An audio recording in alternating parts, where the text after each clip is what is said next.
길들이기라는 제목으로 하나님의 말씀을 증거하겠습니다. 우리 신체 중에서 가장 작은 것 중에 하나가 바로 이 혀이지만, 그러나 작지만 그러나 그 힘은, 그 영향력은 어느 신체 못지않게 아주 강력한 힘을 발휘한다라는 겁니다.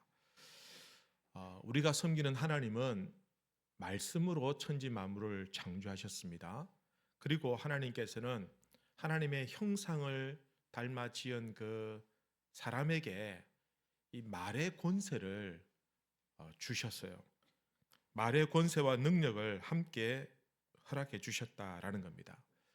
그래서 창세기에 보면은 하나님께서 아담을 데리고 모든 만물들과 동물들을 다 보여주면서 내가 부르는 대로 그 이름이 되게 하라라고 해서 아담이 말하는 대로 그렇게 이름이 지어졌어요. 고래, 상어 이런 것들이 다 아담이 뱉은 말대로 이루어진 겁니다. 그렇게 이름이 지어진 거죠. 그래서 어떻게 보면 아담은 말로서 자기가 사는 그 환경을 결정을 한 것이라고 볼 수가 있습니다. 마찬가지로 우리도 말로서 있지 않습니까? 우리 환경을 결정할 때가 굉장히 많습니다. 말이 씨가 된다라는 말을 흔히 하지 않습니까? 또 갈라디아서 보면 이런 말씀이 있습니다. 사람이 무엇으로 심든지 어떻게 된다고요? 그대로 거둔다. 그죠? 우리가 경상도 사투리로 씨부린다라는 말을 하지 않습니까? 제발 좀 그만 좀 씨부려, 시끄러 죽겠다. 이렇게 할 때 이게 어원학적으로 꼭 반드시 100% 관련 있는 것이 아니라 할지라도 사실은 마치 씨를 뿌리는 것처럼 우리가 말을 막 많이 내뱉는 겁니다. 그러면 우리가 뱉은 말들은 심은 것이고 거두게 된다는 것이죠. 우리가 씨를 뿌리면은 나중에 열매를 맺지 않습니까? 그러니까 씨를 뿌리면은 이게 얼마나 좋은 것인지, 얼마나 해로운 것인지 그 열매를 보면 알 수가 있어요. 그죠? 그러나 말은 눈에 보이지 않기 때문에 이걸 아무리 뿌려도 그 결과가 눈에 잘 보이지 않는 경우들이 있습니다. 그래서 이 중요성을 우리가 간과할 때가 많아요. 하지만 그 영향력이나 그 결과는 어쩔 땐 우리가 상상도 하지 못할 만큼, 감당도 할 수 없을 만큼 크게 와닿을 때가 있다라는 것입니다. 오늘 말씀을 보면 우리가 심은 이 말에는 예외 없이 모든 것들은 하나님의 창조의 법칙 안에 포함이 된 겁니다. 뿌린 대로 거두는 것이 창조의 법칙인 것처럼 우리가 말하는 것도 뿌린 대로 그 결과를 거두는 것이 하나님이 창조하신 이 창조 세계의 법칙이 된다라는 것입니다. 그래서 뿌린 대로 거두고 말한 대로 이루어진다라고 한다면은 우리가 잘 뿌려야 되고 좋은 것을 뿌려야 되고 또 잘못 뿌리거나 나쁜 것을 뿌려서 해로운 것을 열매 맺지 않도록 경계하고 주의하고 조심해야 되지 않겠느냐라는 것입니다. 그래서 오늘은 우리가 어떻게 이 혀를 잘 길들일 수 있는지 함께 말씀을 통해 살펴보고 함께 은혜 받기를 바랍니다. 첫 번째 우리가 생각해야 될 것은 이 혀의 막강한 파괴력과 통제력에 대한 내용들입니다. 민수기 말씀해 보면 14장에 보면 이스라엘 백성들이 가나안 땅에 들어가기 전에 정탐꾼을 먼저 보내죠. 12명의 정탐꾼을 보내어서 그 땅을 잘 살펴보고 보고하게 했는데 그 12명 중에 2명인 여호수아와 갈렙은 하나님 우리에게 주신 땅입니다. 들어가면 됩니다. 이렇게 용기를 주는 말을 했는데 나머지 10명은 들어가면 안 된다. 들어가면 우린 죽는다. 거기 가보니까 싸움 잘하는 네피림 족속 같은 거인 족속들도 있더라. 가면 죽는다. 차라리 안 들어가는 게 낫다. 이렇게 보고를 한 거예요. 그러니까 그 이야기를 백성들이 다 듣고 마음에 낙담이 된 거예요. 겨우 2명만 좋다 하고 나머지 10명은 다 안 된다고 하니까 그래서 그들이 모세에게 몰려가서 이렇게 불평을 늘어놓습니다.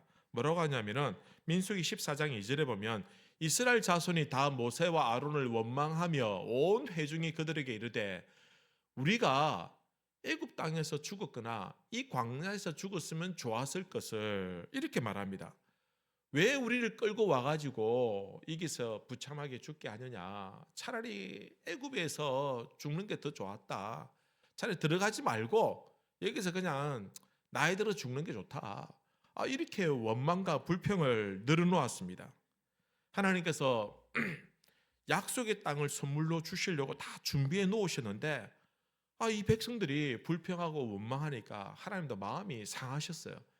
그래서 이렇게 말씀합니다. 민수기 14장 28절에 보면 그들에게 이르기를 여호와의 말씀에 내 삶을 두고 맹세하노라. 너희 말이 내 귀에 들린 대로 내가 너희에게 행할 것이다. 그럼 뭐라고 했습니까? 차라리 죽는 게 낫다. 그래? 알겠어. 그러면 너희 말대로 해줄게. 그리고는 20세 이하의 어린 사람들과 여호수아와 갈렙 두 사람을 제외하고는 다 그냥 광야에서 40년 동안 다 그렇게 죽었어요. 전쟁으로 죽고 병에 걸려서 죽고 나이가 많아서 나이가 들어서 자연적으로 죽고 진짜 신기하게도 그렇게 원망하고 불평했던 사람들은 다 광야에서 죽게 되더라라는 겁니다. 그들이 말한 대로 하나님이 거두신 것입니다. 여러분, 우리가 말에 신중을 기하고 좋은 말을 해야 되는 이유가 여기 있습니다. 말은 권세가 있고 힘이 있어서 때로는 우리가 말한 대로 그대로 이루어질 때가 많다는 겁니다. 좋은 말을 하면 좋은 열매를 맺고 나쁜 말을 하면 나쁜 열매를 맺는 겁니다. 그럼 지금 당장 실험해도 되고 옆에 사람 쫙 쳐다보고 야, 이 나쁜 놈아 해보십시오. 주먹이 하나 날라올 겁니다. 참 멋집니다. 아름답습니다 하면은 사탕이 올 수도 있어요. 뿌린 대로 거두게 되는 겁니다. 옛날에 박만덕이라는 백정이 있었습니다. 두 양반이 이 백정에 고기를 사러 왔어요. 한 양반은 야 만덕아 그 고기 한 건 다오 좀 맛있는 거 좋게 많이 줘야 돼 이러면서 하니까 예 그렇게 합죠 하면서 고기를 썰어서 한 건을 내주었습니다. 그 옆에 있는 다른 양반은 박서방 고기 한 건만 주게 대신 잘 부탁하네 라고 하니까 부드러운 얘기를 하니까 그 양반에게도 고기를 한 거는 담아 주었습니다. 그런데 주다 보니까 먼저 받은 양반이 보니까 자기 거하고 비교해 보니까 너무 많은 거예요. 자기 조금 주고. 그래서 화가 나가지고 야 이놈아 왜 똑같은 한 건을 부탁했는데 왜 나 것은 적고 저 사람 것은 저리 많이 주느냐 뭐 차별하느냐 라고 하니까 그 만덕이가 당연하다는 듯이 이렇게 말했습니다. 예, 먼저 손님은 만덕이가 자른 것이고 뒤에 손님은 박서방이 잘랐을 겁니다. 라고 이렇게 얘기하는 겁니다. 말은 그 사람의 인격을 나타냅니다. 기분 내키는 대로 마음대로 막 나오는 대로 말을 하게 되면은 여러분 그 말에 한번 쏟아보면 주워 담기가 어려워요. 그리고 그 말의 열매를 결과를 내가 반드시 부메랑처럼 받게 되더라라는 것입니다. 나는 되는 게 없어. 나는 안 돼. 나는 아무리 해도 안 되더라. 나는 뭐 그냥 실패할 수밖에 없어. 자꾸 이런 말들을 하게 되면은 나중에 내 미래도 내 인생도 그렇게 그 말대로 암울하게 되고 어둡게 되는 것입니다. 여러분 우리는 좋은 말, 축복의 말을 하기에도 그죠? 모자라는데 그렇게 말해도 우리 인생이 행복하기가 쉽지 않은데 하물며 우리 스스로가 우리 인생을 망치는 그런 나쁜 말, 좋지 않은 말을 했어야 되겠느냐라는 것입니다. 여러분 말한다고 해서 그냥 고스란히 그대로 되는 것은 또 아니죠. 왜 그러냐면은 말에는 진정성이 담겨 있어야 됩니다. 정말 그 사람의 마음을 담은 그 사람의 의지와 생각들을 담은 그 말들이 사실은 그 결과대로 나오게 되는다라는 겁니다. 마태복음 12장에 보면 이는 마음에 가득한 것을 입으로 말함이라. 사람들이 말을 할 때 마음에 있는 것들을 한다는 겁니다. 여러분 마음에 없는 말을 하는 사람들이 있지만 그건 진정성이 없는 말이고 진짜 진정성이 있는 말은 그 마음에서 쌓여있던 일들, 생각들이 말로서 드러나게 되는 겁니다. 마태복음 15장 18절에 보면 입에서 나오는 것들은 마음에서 나오나니 이것이야말로 사람을 더럽게 하느니라. 여러분, 마음에 가득한 것이 마음으로 말로서 나온다고 한다면, 그리고 그 말들이 그대로 이루어진다라고 한다면, 우리는 마음에 어떤 마음을 품느냐라는 것이 더더욱 중요하다라는 것입니다. 톨스토이의 어떤 글에 보면 이런 내용이 있습니다. 한 번은 밖에서 두 종이 막 자기들끼리 큰 소리를 내면서 싸우는 거예요. 그래서 웬일인가 해서 밖에 나가서 왜 싸웠느냐라고 물으니까, 좀 퉁퉁하게 생긴 종과 좀 홀쭉하게 생긴 종이 있는데, 이 홀쭉하게 생긴 종이 좀 퉁퉁하게 생긴 종에게 곰이라고 막 이렇게 놀린 거예요.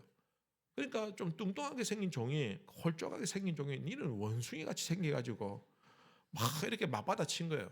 그래서 니는 곰이다, 이 원숭이 하면서 둘이 막 싸우고 있는 거예요. 그래서 이 톨스토이가 나가가지고, 그러지 마라. 너는 왜 저 뚱뚱하게 생긴 종에게 곰이라고 했는지 아느냐? 내 마음에 곰 같은 마음이 있기 때문이다. 너는 내 마음에 원숭이 같은 그 남을 조롱하고 비웃는 마음이 있으니까 너의 동료에게 원숭이라고 놀린 것이다 라고 말했습니다. 입에서 나오는 것은 마음에서 나오는 것이라고 했습니다. 여러분은 내뱉은 말들이 여러분의 마음에서 나온 것입니다. 그래서 그 사람의 말을 들어보면 그 사람의 마음을 알 수가 있다라는 것입니다. 여러분, 성경은 우리 마음이 어떠한지 적나라하게 고발하고 있습니다. 마태복음 15장 19절에 보면, 마음에서 나오는 것은 악한 생각과 살인과 간음과 음란과 도둑질과 거짓 증언과 비방이니 이런 것들이 사람을 더럽게 하는 것이요. 지난 금요일에 이제 막 저희들 뜨겁게 열심히 기도했지 않습니까? 막 주여 하고 간절히 부르짖고 갈 때 제가 막 피곤해가 진이 다 빠져가지고 이제 아내랑 같이 이제 엘리베이터 타고 딱 들어갔는데, 엘리베이터 타는 순간에 딱 문이 열리는 그 순간, 여러분 그 장소는 아주 굉장히 부담스러운 장소입니다. 아내가 그때부터 막 잔소리를 하는 거예요. 뭐라고 하냐면은, 오늘 당신이 설교를 했는데 예배 안 온 사람들 데려오자고 하는 말은 좋다. 그래서 그놈들에게 권면해서 데려오라는 말 좋다 이거지. 근데 그 다음에 제가 그녀라고 했거든요.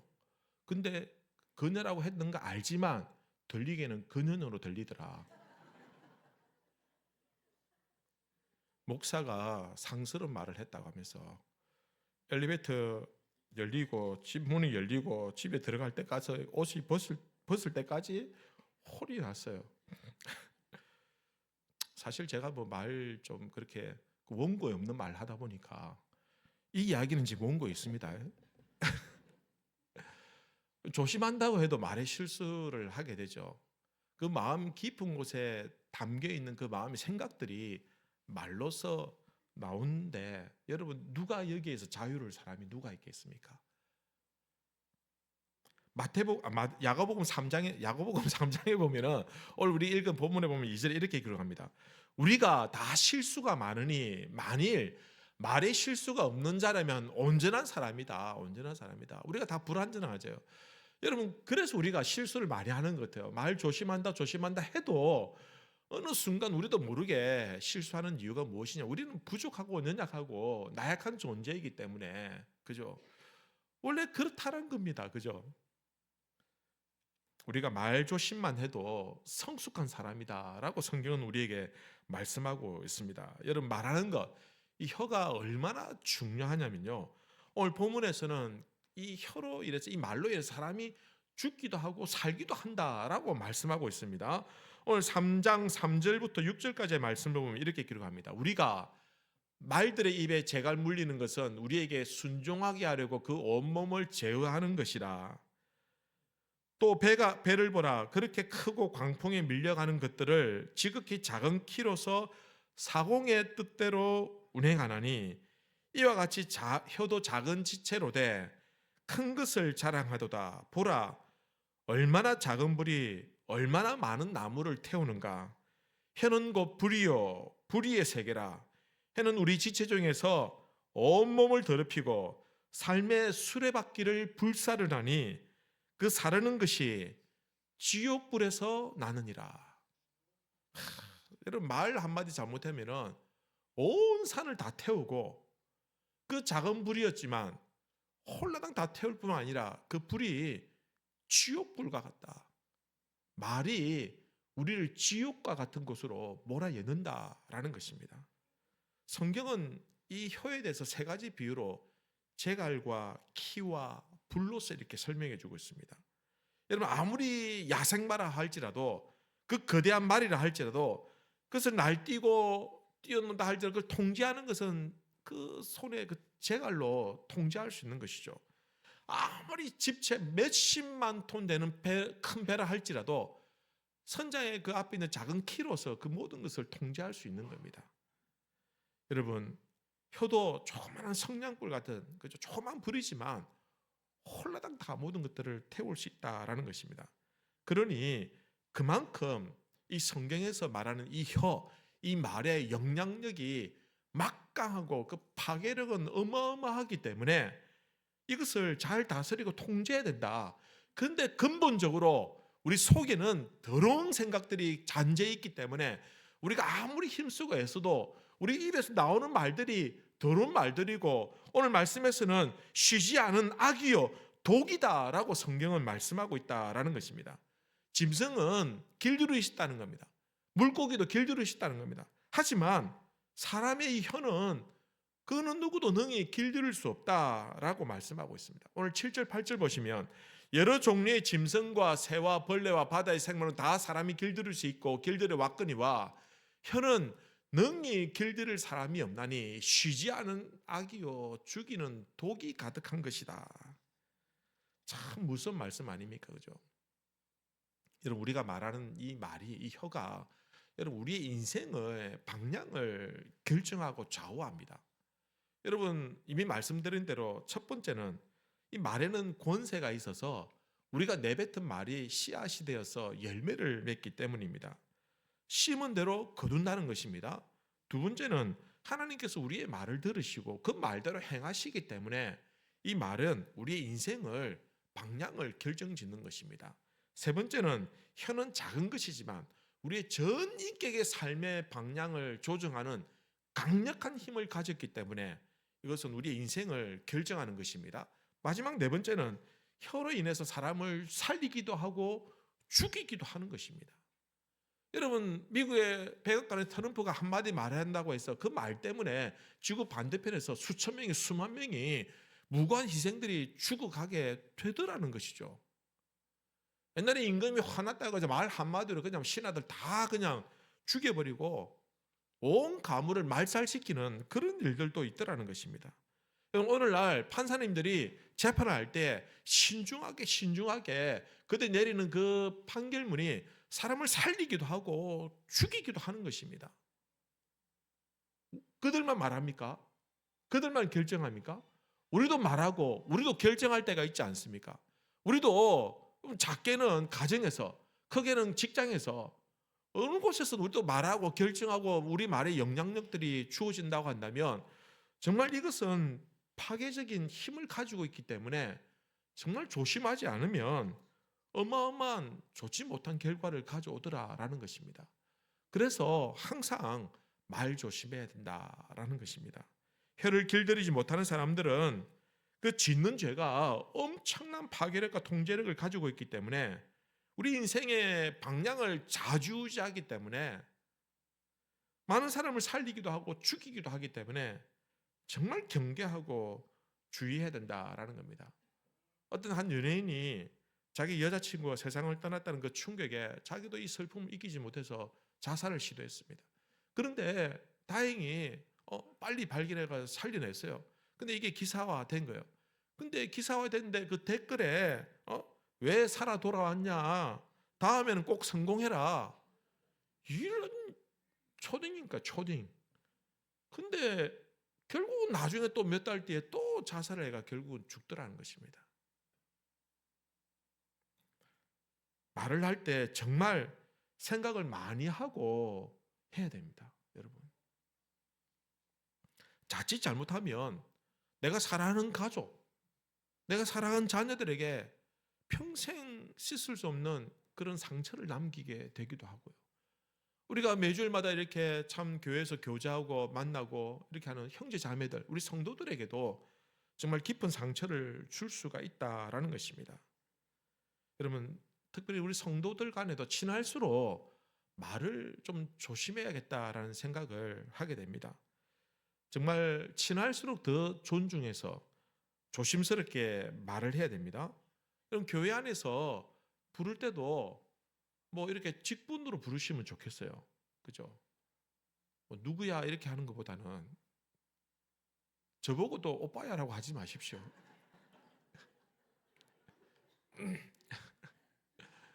죄송합니다. 저는 권사님들 보고 언니야 할 때도 있는데 정말 친근감에 표현한 말이지만 이게 모든 사람들이 다 좋은 말이 아닐 수도 있다는 것입니다.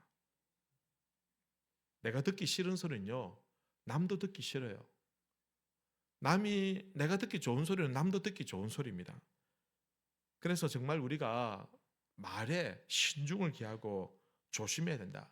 성경에서는 만약에 형제를 실족하게 하면 연자맷돌을 목에 걸어서 바다에 집어 던지겠다고 말하고 있습니다. 정말 무슨 말 아닙니까? 우리가 말 한마디 잘못해가지고 누군가 실족하게 하면은 그 죄를 하나님은 무겁게 본다는 겁니다.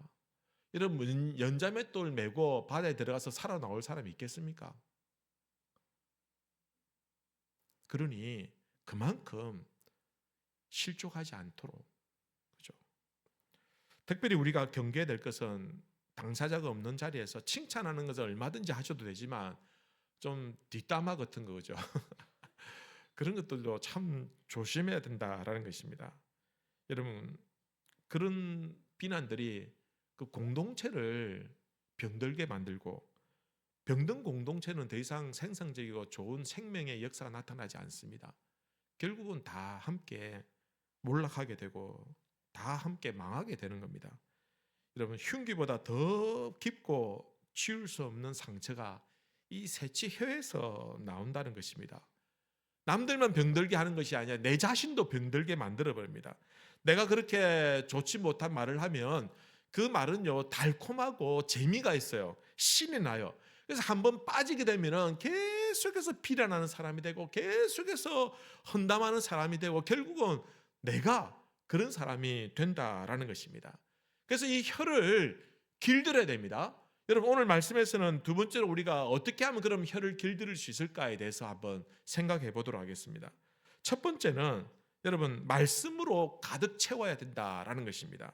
여러분, 혀는 마음에 가득한 것을 말로 표현한다라고 성경은 말했습니다. 그렇다면 우리 마음 속에, 우리 생각 속에 다른 것들, 더러운 것들 다 내어버리고 하나님의 말씀으로 가득 채울 수 있기를 우리 주님의 이름으로 기원합니다. 여러분, 우리가 하나님의 원래 창조의 목적대로 이 혀를 아름답게 사용하기 위해서는 저주하는 생각들, 악독한 생각들 우리 마음에 담아두면 안 됩니다. 모든 것들 다 내어버리기 위해서는 어떻게 해야 되냐? 말씀을 계속해서 채우면은 더러운 생각들, 나쁜 말들이 자꾸 빠져나가게 되는 겁니다. 여러분, 시편 119편에 이렇게 말씀하고 있습니다. 내가 주께 범죄치 아니하리 하여 주의 말씀을 내 마음에 두었나이다. 내가 죄짓지 않도록 하기 위해서 주님의 말씀을 내 마음에 두었습니다. 여러분, 죄의 시작은 어디에서 시작됩니까?